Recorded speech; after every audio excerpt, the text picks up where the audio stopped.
La recollida selectiva de roba a Osona, organitzada per Humana, Fundació Pueblo para Pueblo, ha recuperat més de 57 tones de roba utilitzada durant el primer semestre del 2024. Aquesta gestió ha evitat l'emissió de 353 tones de CO2 i ha generat recursos per a programes socials. Bé, des de la Fundació Humana hem recollit gairebé 58 tones de roba.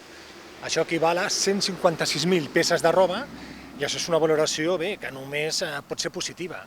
Estem molt agraïts de les donacions dels veïns i veïnes de la comarca i bé, només des d'Humana el que els agraïm aquestes donacions i que tinguin la tranquil·litat i la garantia de que en fem una bona gestió amb una traçabilitat ben marcada perquè puguem aprofitar, doncs, en el nostre cas, més del 90% de la roba que recollim aquí a la comarca.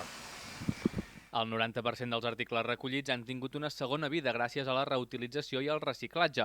El primer objectiu sempre és la reutilització perquè la peça de roba més sostenible és la que ja s'ha fabricat, afirma el promotor nacional d'Humana, Rubén Fernández.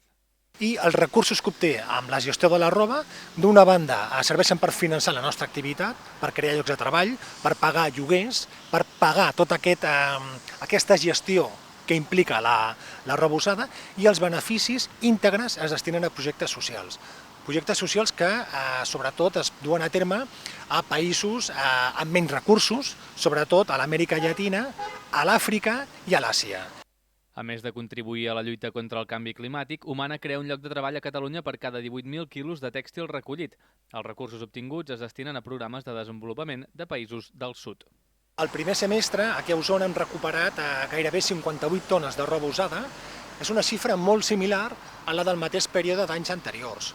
El cert és que la recollida selectiva de roba usada està estabilitzada i creix molt poc al llarg dels anys. I en realitat 58 tones és una xifra molt rellevant, però encara és poc. I encara és poc perquè l'Agència de Residus de Catalunya calcula que només un 11% de la roba de què ens desfem els catalans arriba a un contenidor autoritzat. És a dir, encara hi ha molta roba de què ens desfem que sobretot va parar a la brossa. I clar, és un percentatge molt alt, perquè pensem que tot allò que va a la brossa no es pot reaprofitar de cap manera. I això es deu sobretot a dos motius. El primer és que encara falten més contenidors a la via pública. Falten més punts de recollida per fer-ho més visible i sobretot més còmode per al donant. I el segon motiu molt important és perquè encara hi ha moltes persones que tenen certes susceptibilitat o certs dubtes d'on va parar la roba que diposita el seu contenidor. Jo la poso aquí, aquesta jaqueta, aquests pantalons, que ja no em poso, però amb els quals tinc una certa vinculació i que m'han costat uns diners. Jo els poso gratis, què se'n farà després? Aquesta gent s'endurà els diners a la butxaca?